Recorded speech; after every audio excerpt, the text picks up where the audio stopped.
Right, guys, welcome back. This is the Above Average FPL podcast. My name is Adam, and as always, joined by Baker. How are you doing, mate? Very well, mate. Very well. I feel good actually. I felt absolutely dreadful last night. And then I feel like I'm over it really, really quickly. I don't know whether it's just a Spurs thing. We're so used to the fact of, just misery that you kind of let tournaments pass you by very, very quickly every year. So I said to um, everyone, at the start of the tournament. I mean, like for the next month, you're like an honorary Spurs fan. That's how it works. You get your you're hyped up, and you get built up, and there's some belief there, and then it all comes crashing down in failure. And yeah, and sooner or later, Kane's penalty will come crashing down from somewhere. But look, I think as well. Actually, if you think over the last 20 years, I think society has matured a bit. I mean, we're not going to get Pizza Hut adverts with Harry Kane on it, are we? So, and look, yeah, he stood up and he said, God knows. yeah, he stood up and he said that he's taken full responsibility. Of course, he has. He said there was nothing wrong with his prep. Da da da. I'm pissed that he missed it, obviously. But you Yeah, know, it is what it is. But it does what it does mean, and that's something that I didn't actually put in here. But what it does mean is there's a lot of players. Although the quarterfinals have meant there's a lot of players that are coming home now. yeah, A yeah. lot of them. I mean, so many of them. And So many of them. the ones that are still there, whether they have an impact on the way their teams play, is up for discussion. But really, the players there aren't the players that we're looking at. So, you know, everyone that we need to be home is home already, and we'll have more Yeah. than 2 weeks. And interestingly, some of them may get some minutes in the Carabao Cup as well to loosen off. A week off and get back with their teammates, so to speak. So we may see some things. I'm particularly thinking of like City and Liverpool. What is it, Saliba and Perisic, basically? Basically, yeah. And Basically, it's yeah. probably more people that have already got them, and maybe the Saliba owners that might have had them for a long time with some ownership in it. That might be a question for them. Well, it's a very different situation for both players as well, because obviously Perisic has been playing every game. It's so weird because he's obviously the older player and he's played every game. So you wonder, Mm, is he tired, or does that actually mean he's sharp? Or Saliba's the young lad has played no minutes, or basically no yeah, minutes. You'd almost want it the other way around, wouldn't you? You'd almost think that if Saliba had played the minutes, he'd be sharp, young legs. Da, da, da. Perisic with no minutes would be really, really bad for me, yeah. as well. So I don't know what to take from that, and yeah, I guess we're just happy that that players are back now, and we can start focusing. And you can tell like the FPL Twitter community has started to flick back in as Well, there were people waiting for us, mate. That was enough, to show us that we're back in the game. we're back in the game. So yeah, cool. Should we start looking at some stats then? So Yes, let's do some for static. those, yeah, so for those on audio, we've already let people know on the YouTube stream what we're going to be doing today. But you can come and watch us on YouTube when we do the podcast. We're every Sunday and occasionally in the week, but that's sporadic.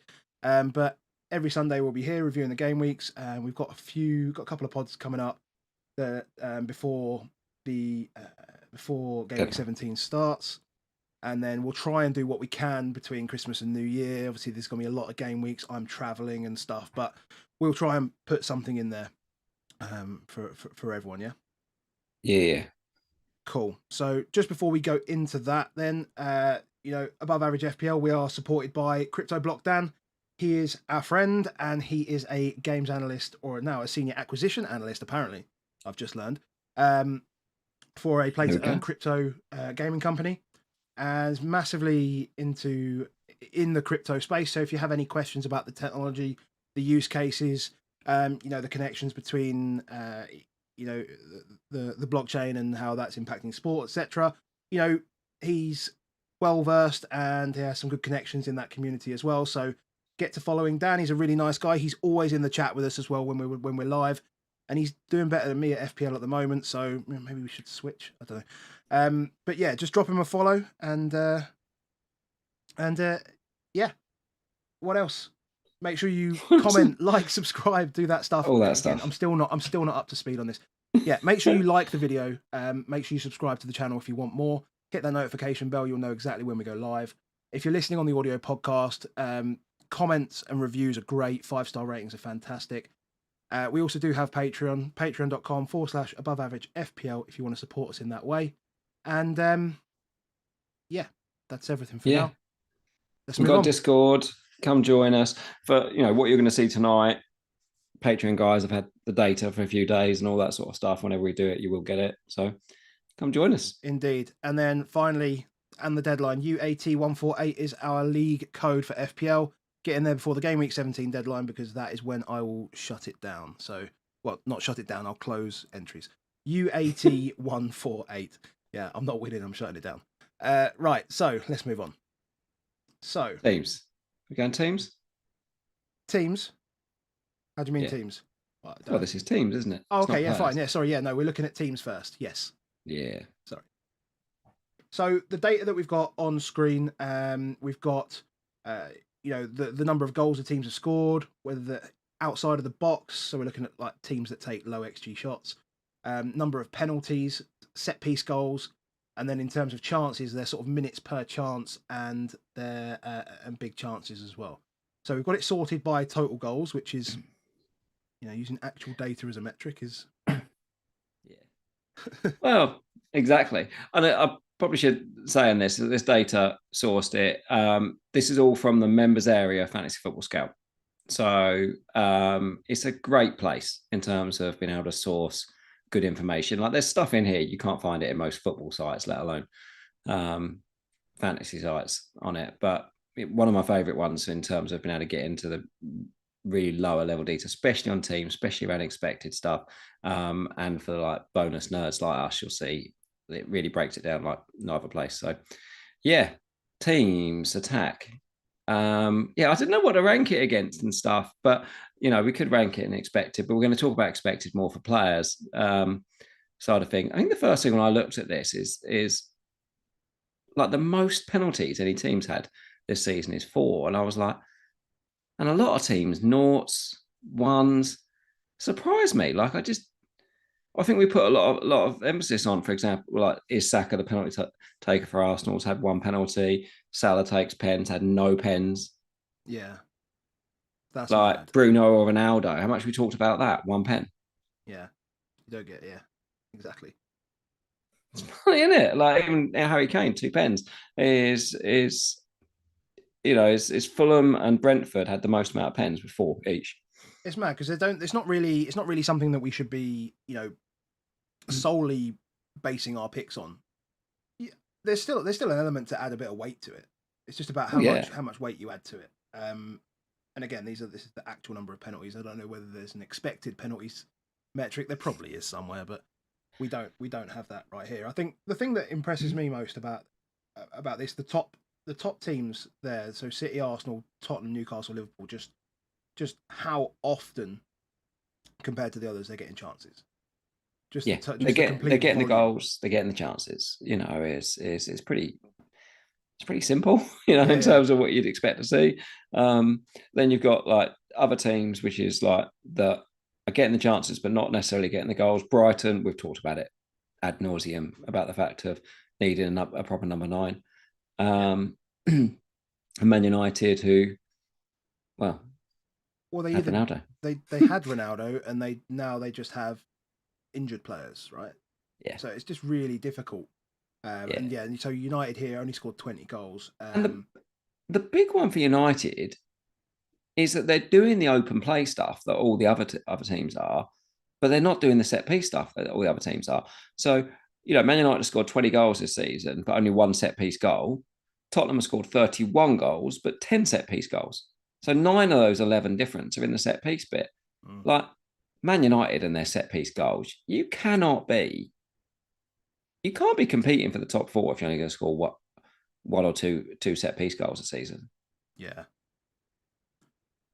it's strange because who are the big winners at there for set pieces for them? They don't really like. If you think of that front line, bar Ronaldo, do you expect Martial to be beating most centre backs in the air? Do you expect Sancho, Anthony, Bruno Fernandes? Who else have they got in? I mean, you just look at basically it's basically Harry Maguire. But even then, you see how dangerous he is for England. Like he's always causing issues. Um, Even if it's that he doesn't have the header, that he sort of just spoons it up in the air, but it still keeps it in the mixer. Yeah. Like that doesn't seem to happen for United. And one set piece goal, like if Ten Hag's working on anything during these next, or whatever he's been doing the last 4 or 5 weeks, he's got to be working on set pieces because that, yeah, he's giving away against the top ones.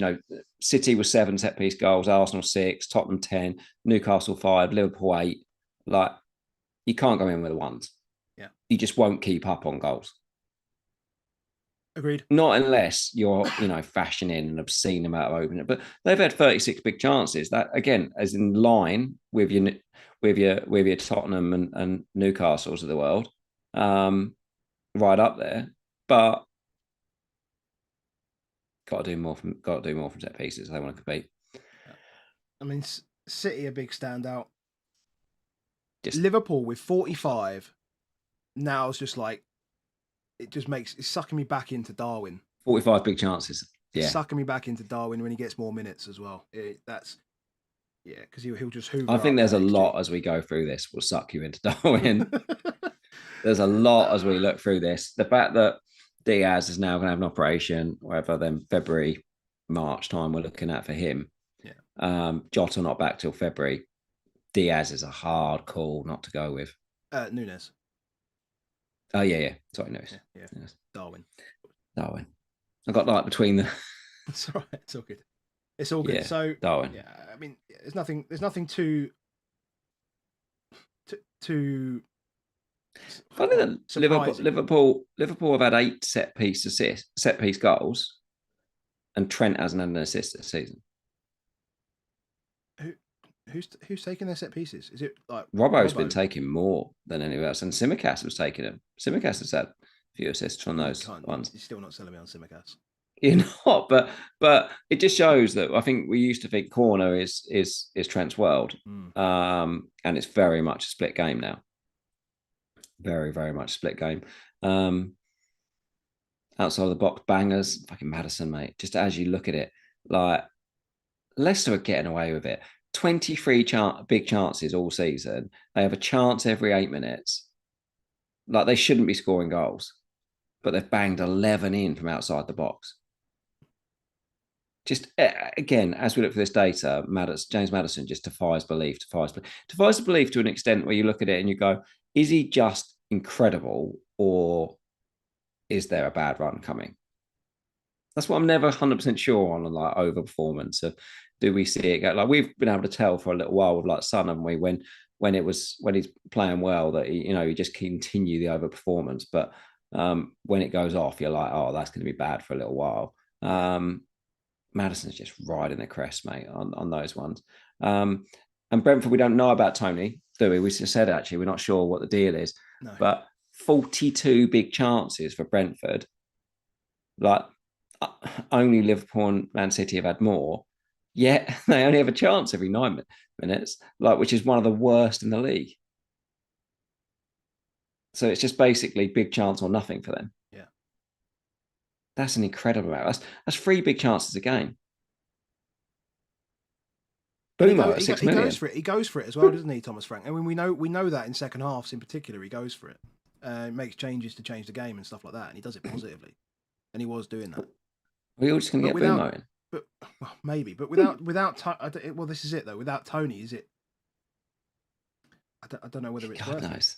It. We don't know. It was on pens and all that stuff. But yeah, and then Chelsea, well,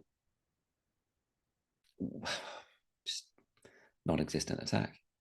Yeah, cool. Let's move. Not non-existent attack. Should we do that as we're on team and scoring? Should we go to that other one that we looked at beforehand? Yeah, just one of the timing. Yeah, because that's really interesting.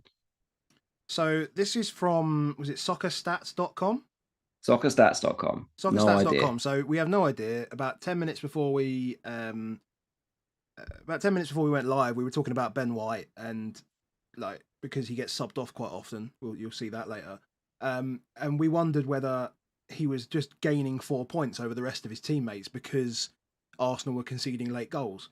And in fact, no, they're not. They're just not. Now, if he does get subbed between 60 and 75, then there is a chance that they might concede. But in those last 15 minutes, Arsenal just don't concede goals at all. Mad. They haven't conceded a single goal. I mean, Brighton as well is nuts.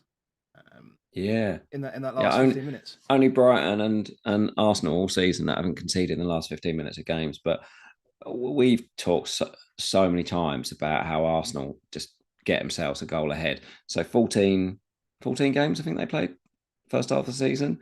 Yeah, so just for audio, people that are listening to audio, we've got a table here that shows the goals in the first 0 to 15, 16 to 30, 31 to 45, and so on. And then also first half and second half. They're not ranked, they're all just in alphabetical order. But carry on. Yeah, and what we'll do for audio is we timestamp the YouTube.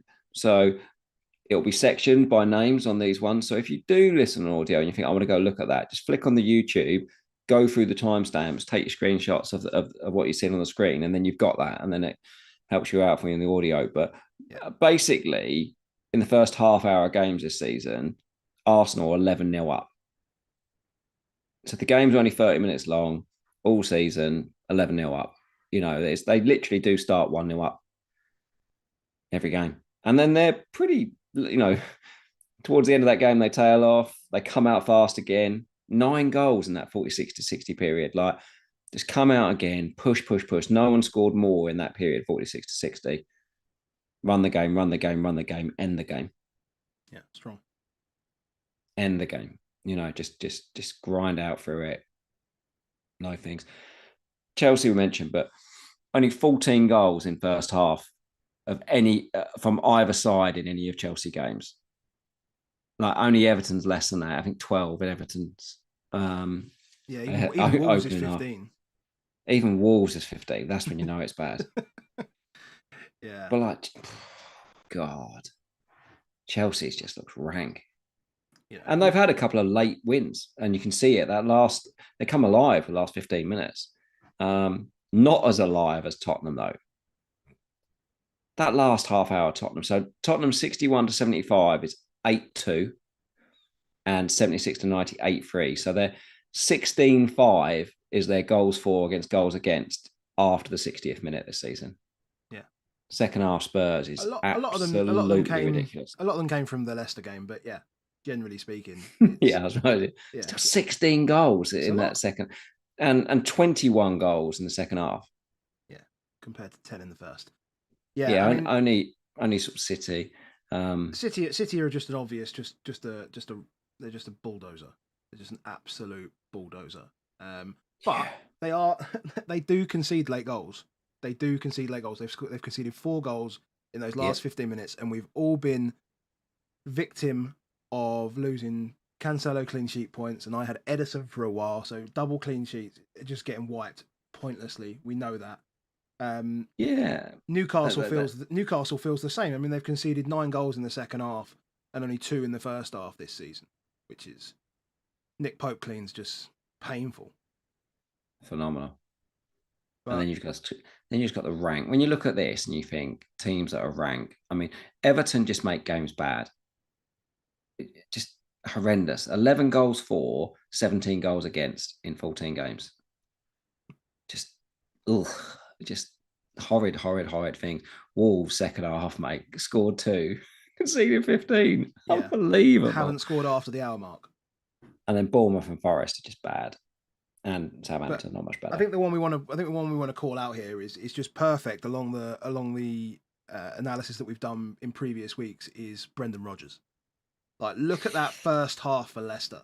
Like, in the first half for Leicester are 15-7 ahead. 15-7 up. 15-7 up. And then in the second half, it's what? 10-18? 10-18. You're doing the same as me. You're counting up. I'm actually counting them up, but they're actually when it's right at the end. I was doing the same earlier. Yeah. Actually written down there. Yeah, 10-18. Like, why are Amazon not looking at this and thinking this is the best all or nothing the world's ever seen? Like, you could just show every game, set it up. Yeah, perfect. Half time, lads. No. It just makes him look like, get the Jaegers out, let's go.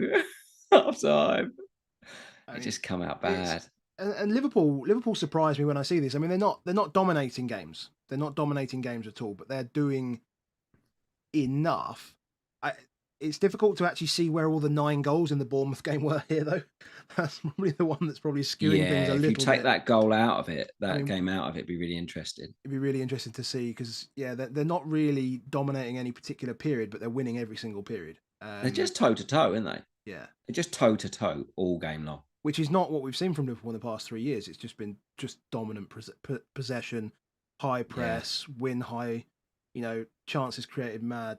Yeah, it's not what we're used to seeing at all. yeah. Teams are not scared of them. No, Teams are not scared definitely of them. not. No. Definitely not. So interesting, that is interesting. But moving back now, we can sort of navigate that back in with the conceded as well. So these are the goals conceded, number of clean sheets and errors leading to goal. You know what? I'm quite surprised that Tottenham have 4 errors leading to a goal because I feel like Oh, we do our things, we mate. We do do our we things. do, but I feel like we've tried to talk up our guys, even in our just like little private chats. And Eric Dyer hasn't made a mistake for 3 years or whatever, and which was true until this season. But I'm trying to think who these mistakes are from. It's Oh, probably we find a Emerson way. We're a team with Emerson Royale and Davinson Sanchez and Dyer, and Lloris. Lenglet, Lloris. Like we find ways, mate. Like if any Let's team put can Lloris find against Wilson, ways, yeah, against Wilson against yeah, Newcastle. yeah, we can find ways. I think when I look at this, if you then just take out um the teams that never keep clean, so Southampton, Fulham, Leeds, like they're never a team that you're ever going to back for a clean in a million years. Like they're the 3 teams where you definitely don't go. Nobody's ever going there for any defenders ever. Um, and then you look at the rest of them, and you're like, most of the teams here between 4 and 7 in the clean sheets, and I was like, that doesn't seem a lot.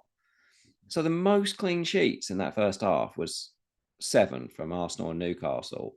I looked at it after game week 16 last season. Chelsea had 8, City had 9, and Paul had 10. So you just knew that premium price of the £6-7 million defenders for City and Liverpool was just going to pay. Just meant they were always going to pay, Yeah, and that's not happened this season. They haven't paid. 6 and 4 compared to 9 and 10 last season. I mean, yeah, Liverpool had 10 clean sheets at this point last season, and they've got 4. it's making it really difficult to just. I mean, we're still trying to do it, but we're still difficult to justify that premium price. I think I said it last week. I mean, what you want when we're talking about Reece James, for example, you want to say that like 2 in 3 or 2 in 4, Yeah, you're gonna get a better than a 4-pointer to goal every other support. game, clean every other game at least. Like that's that bang on it. Yeah, A clean every other game. Like, it's not enough. No team's done enough really this season. Therefore, I do look at it and think, well, maybe that continues. We did that pod early in the season and said about a number of teams that are just going for it more this season. mm. Can you, or do you just need attacking You just need assets? to be selective. Yeah, you need to be selective. Forget the centre backs and well, say You forget need the you centre backs. need they need to be bonus monsters, or they need to be attack monsters, or they need to be both. Perfect. Yeah, yeah. That's a good way of putting it. And that's why Trippier's got 90 odd points, Yeah. because they have kept the most cleans, and he is great on the bonus, as we'll see, and he does get the odd assist. But they're working so hard. Not a single error leading to a goal. We've talked about how motivated they are. Not a single error leading to a goal all season for Newcastle. It's good. That's really impressive. And then we've got where teams concede their chances. So yeah, we've got what have we got? Bournemouth just target them from set pieces. Bournemouth and Everton target them from set pieces. Bournemouth and Everton target them from wide. Just Bournemouth don't actually concede a huge number of big chances compared to the rest of them. They just concede chances for fun from everywhere. Set piece, rubbish, from the left, from the right, just do your business. They're just conceding too many chances, but they don't actually concede, like they don't have a lot of big chances. They don't concede a lot of big chances. Fulham and Leeds, as we've mentioned, just shit big chances. Fulham, 53 big chances. What's that? Almost 4 a game? Four game? 4 a game, roughly. Yeah, it's pretty bad. And then, yeah, the set piece market, the ones that are conceding themselves. Man United, Forest, Bournemouth, Everton, all conceding way too many. Keepers that don't really like. Pickford is a good keeper, but he doesn't come for a lot of crosses compared to, like, you don't fancy him to have. De Gea, definitely don't fancy him for it. Yeah, it just doesn't help him get cleans. No. We'll see. They haven't conceded that many goals, have they, actually, Everton? Strangely. We'll see that later. No, But no, they no. haven't actually conceded that many goals. They just concede a ton of chances. They are massively overperforming. And maybe it's because they don't concede a lot through the middle. Because if you look at this chart, is that from their shots conceded, they only conceded 49 through the middle, as opposed to 70, basically 70 from each wing. And therefore, maybe they're just conceding a lot of wide chances. Whereas Brentford, 89 shots conceded from the central position. And Tottenham, not much better on 76. We play 3 centre backs. How the hell have we conceded 76 chances for the middle? It's mental. It's weird. Brentford, 89 shots through the middle. I mean, ours are very, very low XG chances, though. Yeah. We are conceding a lot of low XG chances. You can see that because we have the lowest, well, apart from Arsenal, the lowest number of big chances conceded on 21. Which we know about. Like, the one that surprises me the most here is because we dig him out. Well, I've digged him out a few times. Is Trent on the right for Liverpool? Like, that's chances conceded down that left-hand side in that channel where he's been trying to. They've sort of been, putting a bandage on with Gomez and whatever else. Only 29. Only 29 compared to 40 down the middle and 34 is it because he's the right? Gone back to more of a quarterback type role and he's just staying back there, so therefore is or is it because the chances get created down that left-hand side, but they actually just get crossed in where he isn't covering? Yeah, maybe. maybe And then it becomes a central shot. So good point. Potentially. That has happened, especially when he's, some of that is in the Champions League. Yeah, it gets skin, cuts across, and therefore it's a central chance rather than central chance. Makes sense. Good interpretation. I mean, Bournemouth, Forest, you'd look at them.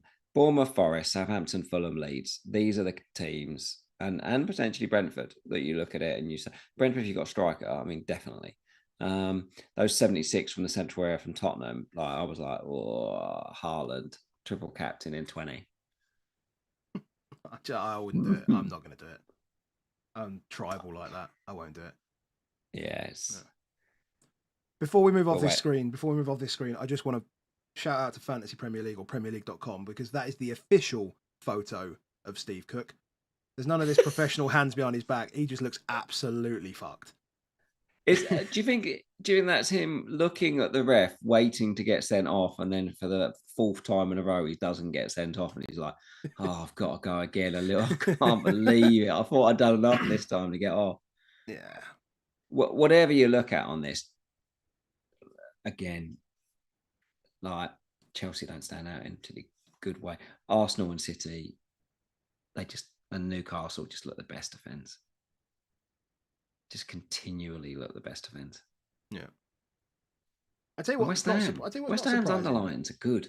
It's not surprising that United have conceded a ton of set piece chances, seeing as they are no good going forward. It's no surprise that they're pretty good going backwards. Yeah. They need to resolve that. Yeah, they've got to. Well, people will suggest Lisandro Martinez isn't a man to play. Well, yeah, he's not big enough. For a 2, I'm not sure for a 2 he is. Yeah. Or you've got to try and find a way you play McTominay maybe, and then you can get away with it that you play Martinez. Okay. But yeah. So we'll go now. Just the team deltas, just to sort of consolidate what we've said. So, clear overperformers: City, Leicester, Tottenham. City with 40 goals from 28.1 xg. They're far and away the highest xg. Well, just above Arsenal, 26.8. But 40 goals is just mad, and we know that's Haaland. We know he's overperforming monstrously as well. It's weird, isn't it, that he overperforms a lot? But when you think about Haaland's goals, they're all like 4 yards out.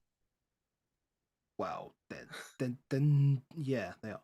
There's a lot of them though that are. Do you know what I mean? They're not like there's enough of them that have been like 4 yards out. That Yeah, but as soon it as you get to the seems, left hand side of the 6 yard box, it's like a 0.3 chance. yeah, It's like, well, okay, even though it's Haaland, because it's supposed to be a normal person's, average person's shot probability or whatever. yeah. Which is Uh, yeah. I mean, no surprise seeing Everton, Forest, Wolves down the bottom. West Ham's a bit of a surprise. Bowen, mate. Bowen can't finish. Yeah. Like we have to after a little while, we have to maybe start facing into that fact that he massively underperforms his XG. And Skamaka looks kind of similar in that way, like a guy that could do that. And Everton have had Mopai up top, so that's just guaranteed that you underperform your XG. Nailed on. Aston Villa got Ollie Watkins. Nailed on. You know, those type of things. Things are there.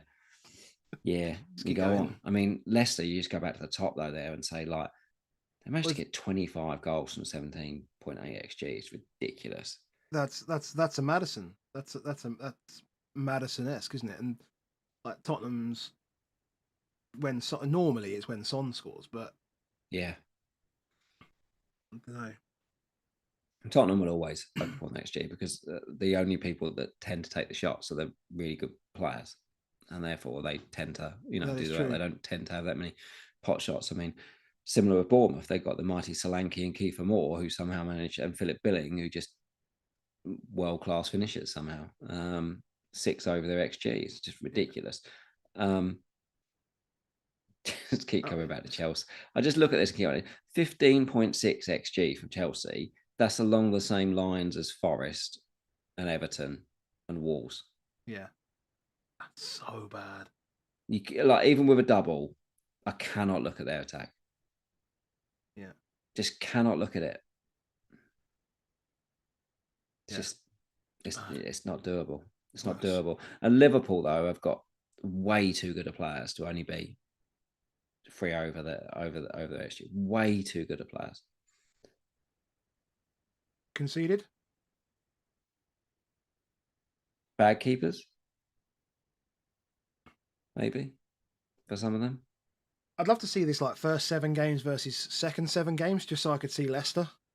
Because surely, yeah, like I'd love to see where that was. I imagine it was right up the top.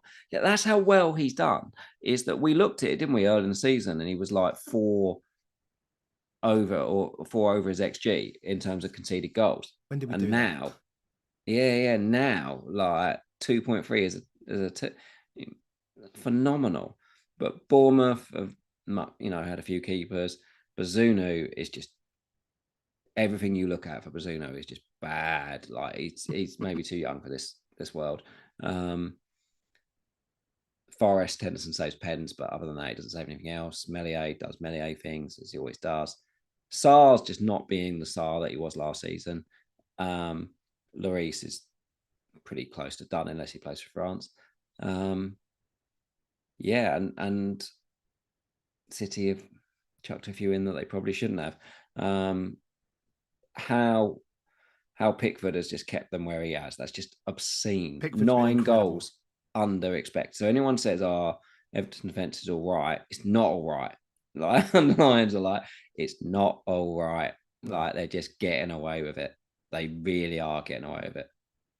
I'm trying to have a look, see when we did it. We did it from the wildcard chat, and we were looking at goals prevented. So he was minus 4.5 on goals prevented at the time. And now as a team, they're 2.3 over. He's literally just gone mad. Yeah, nuts. Mad. Kepa's trying to pull Chelsea out from being full Pickford. In fact, they are, aren't they? They've only conceded 17 and 19.8. They could be worse. Yeah. not probably the most fun listening to this as a Chelsea fan. Sorry, Zoff, if you're listening. Back in the game. Right. What's next? Players. So Talisman. Look at the Talisman. So the Talisman here, it's ranked by percentage of goal involvement. Alongside that, you've got percentage expected goal involvement and expected goal involvement, goals, assists, and bonus. So yeah, what you want to have a look at here is you want high goal involvement, but you also want high goals. You actually want high returns. So you've got Zaha and Tony up the top there. So Zaha's involved in 62% of Palace's goals, but 62% of Palace's goals. He's only been involved in 8. But he has only been involved in 8. It does help. Whereas, I mean, you compare. I mean, this is a terrible comparison, but compare him to Haaland, who's been involved in 54% of City's goals, and he's been involved in 21 of them. Yeah. So, I mean, that just goes to the team more than anything. But it's and the bonus can tell you a little bit about that, can't it? Because you know what I mean is if you're not that like if you're in a losing team and if you're in a team that doesn't score enough, then it won't play out in those bonuses. It's all very well being in the Talisman, and that's why I wanted to put that in there, because it shows how it plays through. Tony again. Don't know what sort of the deal is, but my God, 14 bonus and 10 goals involving over 50% of their goals. Yeah, I've not owned him all season. You had him for a hat trick, but yeah, I mean, the thing that's helping the strikers as well, and because they're doing the things that they need to do. These not only are they getting their big bonuses from their goals that they're scoring, they're getting the winning goals as well. I had a quick look. Kane and Haaland have both scored the winning goal in their games on 5 occasions as well. Martinelli tops for Arsenal with 3, although there is Gabriel, Saka, Odegaard, all on 2 as well. So they spread it around. They do spread it around Arsenal a little bit. But yeah, Tony's up there with 3. Miggy's up there with 3. Bentancur's on 3 as well. The interesting one when you look at these ones is we've got some doubles coming up, and again I look at that and go, who can you go without? Mitrovic here, like 43% of goals he's been involved in, 9 goals, 9 straight up goals. Not a huge number of bonus because he misses so many chances, because actually he was expected to have been involved in 63%. And if he'd been performing as expected, then yeah, his bonus would be off the charts, because all those would be big missed chances and all that stuff. Zaha's the same. Zaha's the same. Exactly. In fact, Zaha's the second from a bonus point perspective, or from a baseline BPS perspective. Jesus is the worst, so he has the most negative impacts. Primarily for shots off target more than anything else. Zaha gets tackled more than anybody. It's crazy. Yeah. Lost 92 baseline points out of 154 from tackles alone. Just in Panther 2099 in the chat saying about Darwin joining the squad tomorrow. 44% goal involvement, hard to justify. Salah when you won't captain him. That's how I feel at the moment as we go into this. Is how do you not have Darwin? 44% goal involvement in a team should actually be, expected more. Yeah. Anyone in there that's got expected goal involvements like 9s, 10s above, they're big numbers, really big numbers. Yeah. Saying that, Salah's it's pretty good, but it's also 4 million, 3.5 million. It's 4 million. Yeah. It is 4 million. It is 4 million. Sell there for me. De Bruyne. The thing with De Bruyne, 13 bonus points is a lot. It's a lot. 13 goal involvements, only 3 goals, but 10 assists, but 13 bonus to go with it. Mm-hmm. It's like every return gains a point. It's like every game he gets 1 return plus 1 bonus. Yeah. It's difficult. It's just because unless we know for a fact we're going to get that sort of Foden, Haaland, 2 weapons. I mean, but Foden still can't keep up with De Bruyne even there, because Haaland's always going to be the one taking all the glory, isn't he? So he's just never going to be able to keep up. Again, we go back to this, like it is 3 million difference or 4 million difference. So Yeah. that's the thing you've got to try and weigh up. But Yeah, and you can get all three, but you probably can't get Haaland, Salah, and De Bruyne probably, and Darwin. And it's like, I think I prefer the extra flexibility I get from a KDB, Haaland, and Darwin. I just can't lose that from my brain. But when I look down some of these ones, midfielders is tight. Andreas, what's your thoughts on Andreas at the moment? Are you just, it's a no brainer, you get him in? Just feels no brainer. I've got him in already. I mean, I've had him in forever, so it doesn't feel like I need to move him on. Plus, with the double in there, it just doesn't seem to make sense to make. But just no need to overthink it. We've got decisions to make elsewhere, so it's just no need to overthink that one. Yeah, because he'll still sit on the bench most of the time. Yeah. So, but he's got 7 returns. From twice as many games as that. I think we half a bonus per game. Basically, you're thinking in a double, he probably guarantees me 5-6 points minimum, and it could be more. The worst thing is in here, I know that he's a £6 million player in a £4.5 million price tag. I'm not 100% sure on that. When you really look at it and you say, would I want to be starting every week a guy who's only got 2 goals and 5 assists and doesn't really get a load of bonus? I'm not sure I would. It's a ticker. 6 million though, exactly though. That's what I mean. You say that's all we'd ever wanted from James Ward-Prowse at 6.5. But we've got Miggy, mate, at 5. Well, yeah, this is true. This is true. He's got 8 goals. Yeah. 8 goals, Miggy. Yeah, he's overperforming. So. Yeah, and lastly on there, Rodrigo, 9 goals, and was injured. Yeah, and Alex Mitchell has just said Somerville. So I mean, that's the problem with Leeds is that we keep like I was saying last week. We knew he was like 4th in the pecking order, behind like Bamford and Aronson, and I still can't remember who the third one was. Still can't remember who that was. What's his name? Harrison. That's it. Yeah. So that'd be it. Harrison, and now sort of Somerville's come into the frame, and like in the last few games, he's like basically smacked he's put his stamp on them, isn't he? Really, by coming in and scoring winning goals and shit. So, like now, where does Rodrigo sit? I mean, he's still the top goal scorer, so he still must be he'd be pretty pissed to be not involved as long as he's fit. If he's playing, then at some point he comes in. I'm not sure. Like again with the City thing at the start, I think a lot of us. There's so many good midfield options. I just don't think we start there. Somerville's a striker as well, isn't he? He's good. No, I think he's like 5.5 midfielder. Oh, is he? Okay. Yeah, I haven't looked at him, so I wouldn't. We're not going to look at him. Fair enough. Cool. Right. Slots are tight, mate. Slots are tight. Yeah. True. Exactly. So Talisman. Yeah, that's the Talisman. So this is the minutes. So these are the notable minutes, excluding centre backs per start. So at the top there, you've got Ivan Toney, who may or may not play, but he's never subbed. You've got Reece James. He's either plays or he's injured, basically.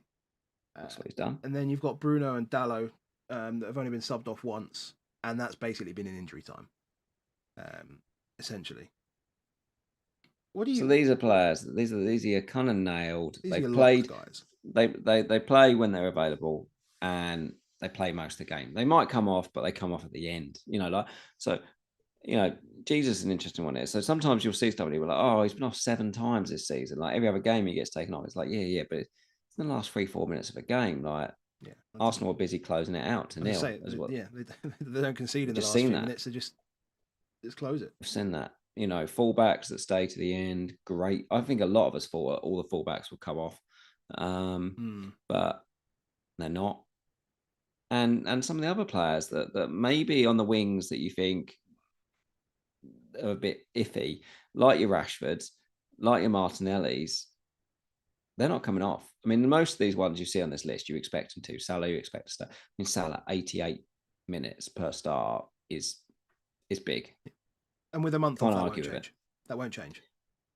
And with injuries, and now definitely won't change. I was like, too many players, with Diaz and Jota dropping in as well. Then you're suddenly like, oh, now they're down to 3 and Carvalho.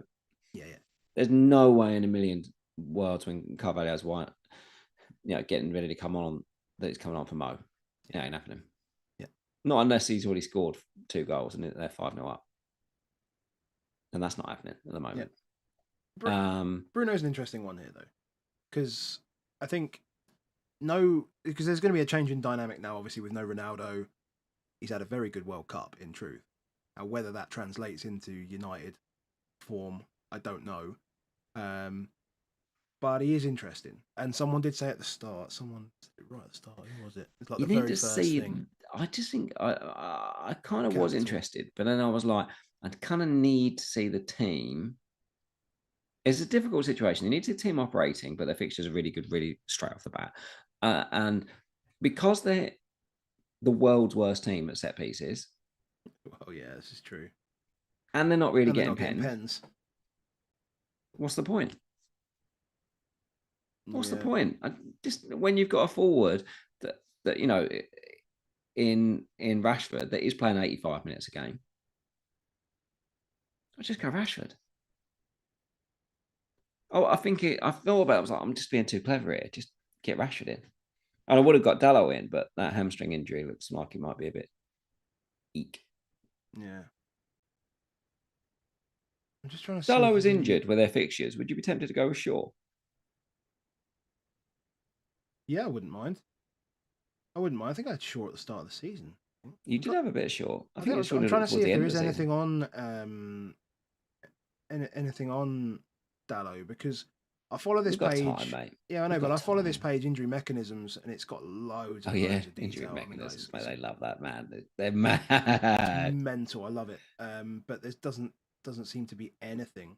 No, it's all going quiet, but But about it's gone Dallo, out, not mate. even a word. Anyway, Yeah, he's not um, going to train. He'll have a week off at least, won't he? And then they'll work yeah, it out, and we'll find something out. But work it out when it comes. But if he's not, I'm not 100% sure. I would go near. I would go near okay. Shaw. I just feel like just a bit. Because he's got to be 5 million, isn't 4.7, I think. he? Is he? I think off the top of my head. You bought him at that. I'm sure you did. I think I had him at the start, like at the start of the season. No, you had him like game week 12, 13 Oh, or did something I? like that. I'm terrible at remembering this shit, honestly. You did, mate. You did. You had a big weekend, mate. Uh, Most frequently anyway, subbed. Most frequently subbed. Andreas. Andreas Pereira. Yeah, Andreas but Pereira. 81 minutes is still good. I think anyone that ticks over this 80-minute mark, I think it looks like a concern, but it's not really. It is. Um, Yeah, I feel like you're exactly in that position and here, I where think it's where it's, you've flagged these ones well, where you've highlighted the ones that have just been subbed off less than 80 minutes. Um, you know, it's an issue for Wilson. But there was one time where he went off. I think didn't he off about 30 minutes or so. So injury. that does skew these things. So anyone that's had an injury, Rodrigo, I think might be the same and stuff. Yeah, But probably. Rodrigo still comes off way too early. Again, want to see him play. No need to go there straight away. But 69 minutes, got to watch those subs. Watch those subs. Watch those subs. Mason Mount. Ugh. Bobby Firmino is coming off as you'd expect for For Darwin. rather than Salah, Yeah. rather than Darwin. Phil Foden's. Foden. Yeah. I know that De Bruyne's 4 million more, but it does. Oh, it does when I look at that. I'm like, Just go yeah. back. Well, I mean, it's not like they do. Like this might be good going back to that when goals are scored, because Foden comes off after 76 minutes, and those last 15 City were minutes, terrible. City Yeah, were 4 terrible, all. 4 each. So is it really that bad? It's a good challenge. He comes off, and 61 to 75, they scored 10 goals and concede one, and 31 to 45, they scored 10 goals and concede one. So by the time he comes off, do we care? Yeah, yeah, yeah. So by the time you come off, Yeah. they've scored 36 goals, and they've out of 40 goals this season, 36 of them have been Yeah. scored. It's not a huge concern, actually. I don't think it's not as bad. Um, there's some comments saying like Cancelo to Laporte looks like a no-brainer. I'm not sure about no-brainer, but it's a I free think funds for Akanji's been Fernandes. too good. I think John Stones has been sensational. Like John Stones needs to play regularly. Akanji needs to play regularly. Diaz needs to play regularly. Aki's been brilliant for Holland. Unfortunately, they've got unfortunately for them, they've got 5 or 6 centre backs that make me just go, nah, absolutely no chance will I muck about with. You just get Edison in. If you want to muck around with seat defenders, you go Cancelo or you go Edison. You don't mess around with those. Cool. Right. So on to what about the fact we've got Ben White as well? This is how we ended up with these. This is how we ended up here, didn't we? Because the only defender that turned up on this list for most subbed off. So these are players that have been subbed off 6 or more times, half in more than half their games. Ben White's been subbed off in 8 out of 14 games. It just ekes me away a little bit that Zinchenko will be back. Tomiyasu's there. We don't know what the deal is with him. As to, there's rumours now coming out that he didn't agree with certain things or play with an analyst or something like that. I hadn't learned stuff. I don't know. I think people are just making stuff up. But yeah. Yeah, I wouldn't be too bothered about the ones the Almiron on this list, the Saka on the list on here. Would it put me off them a lot? No, but it does still put me off a little bit. Like Martinelli plays more than Saka. Yeah. And they don't get pens. And they don't get pens anyway, so we don't know. Yeah. We'll flip over to fixtures a little bit later, but moving on to some of the leaders then in their teams, and this is where like you look at Wilson and you go, actually, I kind of need him. Non-pen XG of 0.6, third highest in the league, and it's pretty good. It's pretty good, and then third on the list for the creators, you've got Trippier. So he's being fed, and he's getting chances. We know that. We've seen that from the team data as well. So again, it's one of those. By the time that we get to the point where Wilson is being subbed, is it such a big deal? And I think we did overplay. We probably, in hindsight now, I think we can say that in hindsight now, we probably overplayed this 5 subs thing. It hasn't really been a huge issue at all. Not really. Look at De Bruyne's creativity compared to everybody else. Like Kulusevski is quite a small sample size, so therefore it's a little volatile. We'll say it's brilliant, so we'll just go with it. But 0.54 expected assists per 90. Trippier next on 0.31. Like, he's just next level. Yeah. Just next level, and always has been. But isn't it, he's now got the focal point that actually, we say it all the time, he's now got the focal point that actually complements his skill set more than anything. He is an elite passer of the ball. Yeah, basically, even when he's not been playing at his very, very best, and he's not playing at his very, very best recently, but there's a big, big difference between him putting the ball into the box for Haaland and Foden and the like than what he's been doing for Belgium. Yeah. A big, big difference. And look, the mentality was never there for Belgium. I mean, he didn't come out like after the first game and said, "Yeah, we're all too old to win the World Cup anyway." So yeah, he looked like he wanted to just he's not. Pep won't let him do that. And he obviously he enjoys playing with City. But anyway, non-pen XG, Haaland 0.75 per 90, Darwin 0.69 per 90, monster. Wilson and Jesus up there. Then Salah's still ticking. He is still ticking the number, and it's getting bigger. So as the season went, on, he did get more and more chances. Safe bet is to go Salah. I'll stay in and out of it. Safe bet is to keep Salah in your team because it's a good position. If Nketiah walks in at 6 million and takes Jesus' 0.59 XG per 90, Nketiah is a better finish than Jesus.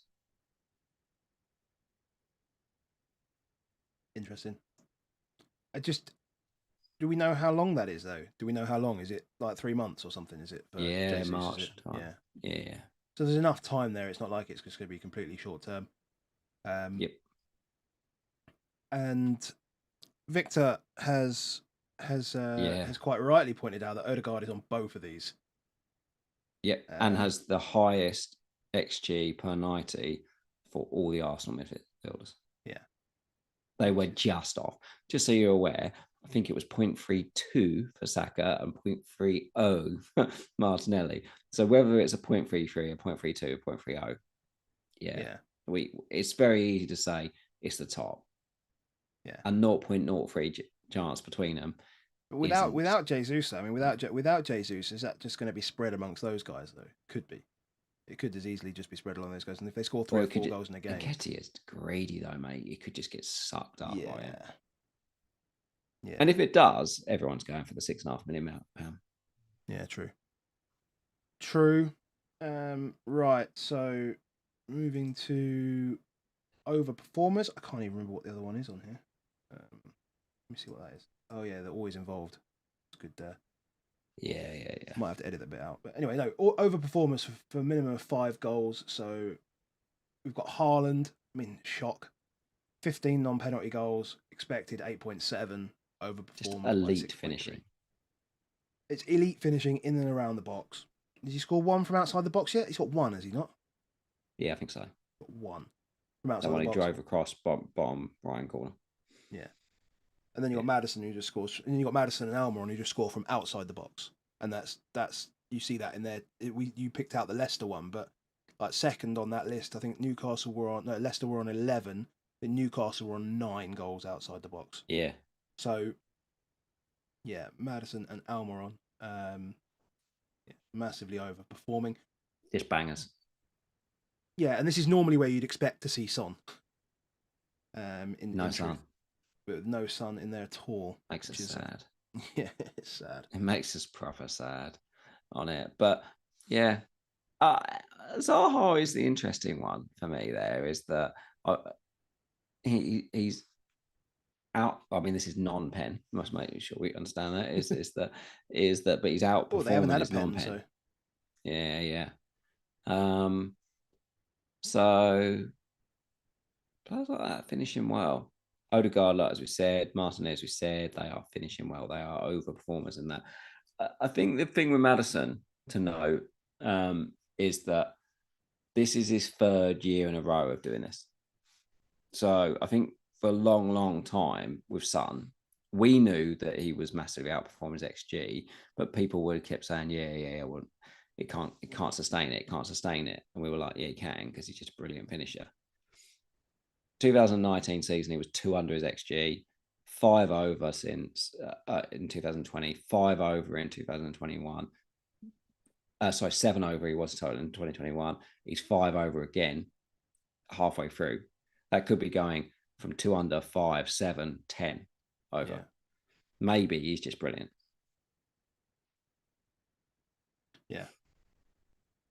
There's going to be more reliance. There's going to be more reliance on him now, especially again. We say Vardy gets older. Their strikers are, it's either him or Nacho or Daka. It's not great, so there is definitely a reliance on him and Barnes actually to perform. And Barnes is in here as well, as you can see.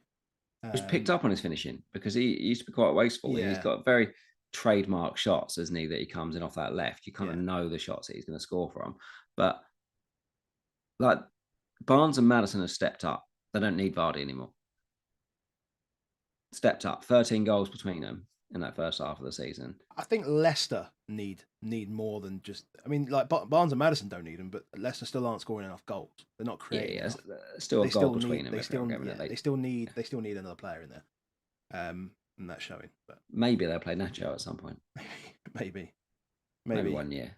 And then, so that's interesting. And then.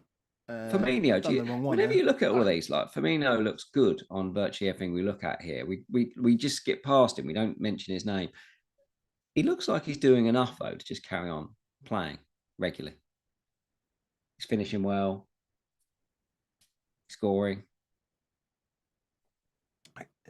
Yeah, again, that didn't he score? He's never an option from a fancy, but all the time that Firmino plays, all the time that Darwin plays, it's 2 more people that will take bonus off Salah. It's 2 more people that will take. When we said that at the start of the season, we said they were risk. It's 2 more people that take bonus off Trent or Robertson. Yeah, and if then conceding as well, that doesn't help. And those things is so. he's doing enough that I don't think they'll replace him in January. I don't think they'll go out and buy another striker in January because you've got Jota and Diaz to come back. So he's probably got the position. Mm. But those always involved. Yeah, I mean, it's going to be a sum of what same. we've seen into the final tally for it. But Darwin, he just keeps standing out at you, doesn't he? Yeah, and Mitro, how do you go? Mitro, Darwin, Haaland just feels like just do it. It just feels like just do it. Yeah. It's feel uncomfortable not having Kane now.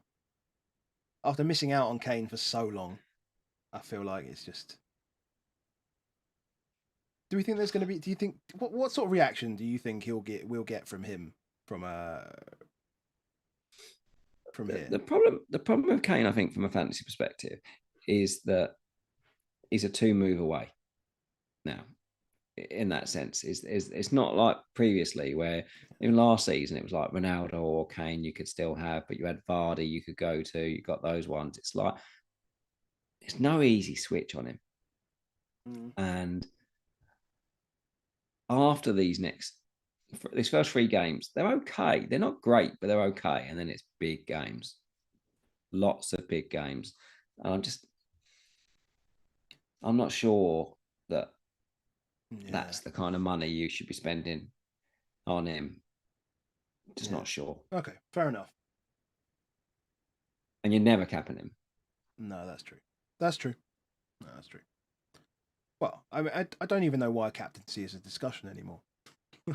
It's not, is it? Well, is it a discussion in 19? Like, will people? So in 19, City are away to Chelsea. Like everyone's going to cap. Everyone's going to cap Metro, aren't they? Or I can't see that we get to a position where people cap Reece James. No, I'd still captain Haaland. You captain Haaland away to Chelsea over home to Chelsea and away to Leicester. Yeah. Would you? Yeah, because Haaland could score Haaland could score a hat trick in that game. Genuinely could. Well, Chelsea, everything we've shown, Chelsea have not been great. Exactly. I mean, yeah, and Haaland has been phenomenal, better than we've ever seen in the Premier League. So, yeah, right. I've seen in the chat a few have mentioned on this is that Mitro's on 4 yellows as well. If Mitro's still on 4 yellows going into 19, you just know what's coming, don't you? Oh yeah, just yellow against. Booked in the first game. Yellow against Leicester, misses the second one. Missed the second one, 1-pointer. Yeah. We've got 2 more slides to look at. We've got keepers and baseline defenders. So, what do you want to look at? We'll pick one because keepers. A lot of that's going to depend on a little bit on the Kepa situation, like as in the team and so forth. So I think we come back to keepers as we get closer. We're choosing teams. Okay. Let's have a little look at the baseline on defenders. It's a busy slide. Yeah. So for anybody listening, it's very busy. There are I don't even know how many players there are on here. About 25 players. These are basically anyone might consider as a defender that they might want in their team, ranked by minute per baseline, with Trippier clear at the top on 5 minutes per baseline. Again, this is one from Fantasy Football Scout. This is one of my favourite places to go and look at and work through. Why is someone good at the bonus? You see it when you refresh the game, you look at it at the bottom and you think, oh, that's cool. Well, why does that one get it and that one doesn't from a defensive point of view? Really useful to work through is what are the bits that they're good at and what are the bits they're not so great at. So centre backs in general, they get a lot of points from passing, some of the dirty work like recoveries and blocks and stuff, but they don't get a lot from any, obviously the crossing, the key passes, the fun bits. But when you've got defenders that are good at baseline, they get it from the good spots. There's double in those, isn't there? Because they potentially get assists, plus they potentially get bonus, and they potentially get cleans. So if you've got a player that's in a good team, getting good baseline from good areas, they're really good. I'm glad you And started with Trippier, good team.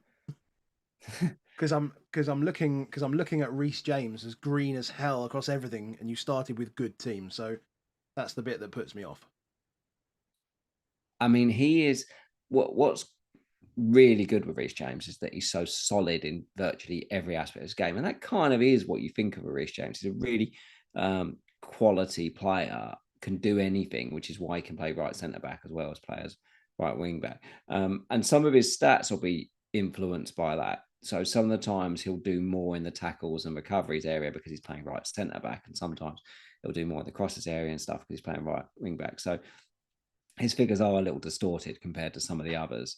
But Cancelo was probably one that really stood out to me on this one, in that he's sort of in the middle of this graph, if you can see it. Okay in the baseline, okay, and that's how comes he ends up with good stuff. And Stones is the best on baseline for that team, but no big chances created this season. Not getting anything from key passes, not getting anything from crosses. He's actually getting stuff from his defensive work, from his tackles. Gets lots of things for dribbles. You see it quite often. He just skips past because they let him, because teams are just sort of like, oh yeah, you want to go on the outside, go, happy. You're not going to be the one that's going to cross it in for me. So they're quite happy to let him take him on the outside. He's not really offering the threat. Not really offering the threat. Trent's still up there as an absolute bonus hog, but it's not happening. What's interesting is actually all but, well, it's all really the premium guys at the top. There's no. I'm looking at budget here. I'm trying to think who's budget in here, and you've got Botman, but Botman's a waste of time because you've got Trippier. You've got Yep. Eric Dyer. Um, I mean, that says it all. If Eric Dyer is like one of the top cheap options, that's quite a. And you got Dallo.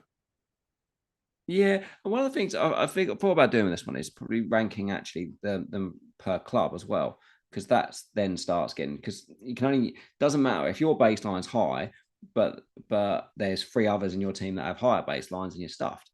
Yeah. And so Stones plays, chances are he's going to beat the others. White looks okay. He's got a slightly better baseline than Cancelo. But unfortunately, Gabriel, Saliba, and Zinchenko all have better baselines than him. Yeah. So he's never getting the bonus. And he's not on the pitch for as many minutes as everybody else. Yeah. So therefore, makes it again, even doesn't worse. get the bonus. But that's why, and again, that was why we looked at whether they conceded late, because we were hoping that he might get extra points from missing out on these wasted clean sheets, but that's not the case. Yeah. Unfortunately. And then you've got the ones down the bottom on this table of irrelevant ones that what we don't see on this is some of the minuses. So those that shoot a fair bit, those that don't do a lot of passes, they really get dwarfed on the bonus. So Perisic, for example, and Chilwell, those type of players, they just don't make enough passes. Fullbacks in general, it's quite difficult to get them. So Trippier and Trent, they don't get there on the passes because a lot of their balls are quite hopeful. And pass completion needs to be 80, 85, 90. Whereas, you've seen Ruben Diaz just knock balls around, 100 passes every game. Then they're always getting 6 points virtually every game on their base. It's almost half their baseline. It comes from just knocking little short passes around. If you're not creating well and you don't do passes, well, you're definitely not getting any baseline. And Walker is in that category. So, down there as a City asset, Walker's never, ever, ever, ever, ever going to get any bonus. I think I said ever enough times there. To enforce it, but there's always going to be 3 or 4 players on the team. Well, and that's just that's just against the defenders. I mean, you're not even considering the fact that KDB is going to get more than him and Haaland is going to get more than him. Like Haaland's got 3 most games, or well, yeah. Haaland's probably Whereas, picking up 3. Dalot, one of the reasons why he's done so well is that he's easily the standout option. Now, sure, they're not too bad, his figures. So it's okay, his creative side of it, but the centre backs are diabolical. Don't make enough passes. Yeah. So yeah, Gabriel. I think Gabriel is probably worth. If you're going to Arsenal defence, I do think Gabriel is probably worth the money over White. It's my early thoughts. I'm sure when we get there, we won't have enough money. I've also got the thing that if he's over 5 million, I won't bench him. Whereas 4.6 or whatever is White, I'll be like, yes, I can bench him occasionally. Yeah. And then it can hurt me. Yeah. So this is our data. This is we're still in plenty of gather data phase. This is what we're up to so far. I think the next week we will start to see lots of drafts coming through while there's more gaps in in obviously the World Cup games coming up, because there's not a game now till Wednesday. I don't even know anymore. Tuesday night. Then Wednesday night, and then it's that's right. Tuesday, then Wednesday, then Saturday, then Sunday. So, and then we're done. Then we are done. But yeah, we just what I want to do is have this sort of data stuff in my head where then when we are looking at drafts, because we do get swayed in, we start seeing this draft happening regular type thing, is thinking to myself, well, what do I know about that player? What do I know? And what do I need to try and hear or see in the press conferences? Like I heard yesterday from the Tottenham one, Alistair Gold was saying, was that interesting. Kulusevski's comments were talking about new things they've been trying. And there was an intimation around possession. There was intimation around pressing. And I'm like, wow, like maybe we'll start okay. Yeah. In games. But maybe they'll be more open. And we don't mind that because we're not really interested in the defensive assets. We're like, that's interesting. So when you think about Kane, you're like, actually, I'm pressing. But then I think if you're pressing, I want Richarlison in my team more. Yeah. Richarlison and Kulusevski are much better pressers in the team. We're just assuming that Son's not going to play. This is a difficulty that we'll face, I guess, even with Tottenham. All of them. Yeah. Is where we're gonna get to from them. But I want to just keep looking and thinking to myself, well, what do I know, and then how much do we feel? Yeah. Yeah. Yeah. Okay. How long we got till 2 weeks till 2 weeks till football again? Yeah. 2 weeks in a day. 2 weeks till Christmas. How long is it? 2 weeks. 2 weeks till Christmas, and then 2 weeks in a day. So it's not long. Go on. If anyone's got any questions, any other questions, and we'll say hello to the rest of the chat. So thanks, Spartans. Yeah, it's good. It's good. Yeah, for especially for baseline, in terms of bonus for defenders, like ranking them within, because it's an element where everybody gets the action based bit, the non-baseline bit. So you need to be able to differentiate between them. Whereas up the other end of the pitch, you're expecting goals, assists, etc., to push people above others. Can be interesting when you're looking at players like KDB and Haaland, for example, and Salah and Nunez, where the goal scorer is going to get take more of the bonus when they do score. It makes Salah technically a worse asset, Nunez a better asset, also makes Haaland a better asset than KDB a worse one. So whereas KDB last season was a 3 point, he'd be like you get 6 point assists from KDB last year. You don't get that anymore. No.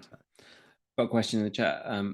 Hot Sausage. Who do you guys prefer as the third defender right now alongside Cancelo and Trippier, assuming that James and Dalot aren't fit?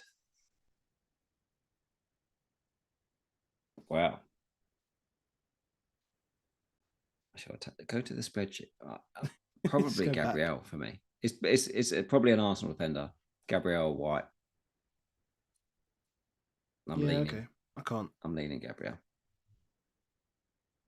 Victor's asking 2 or 3 attackers as a structure. I think we're looking at 3. I think we're both sort of in the mind of 3. You still haven't talked me out of Kane yet. Are you thinking freemium? Don't talk to me like that. You said that deliberately in that way as well. Yes. Deliberately in that Yeah.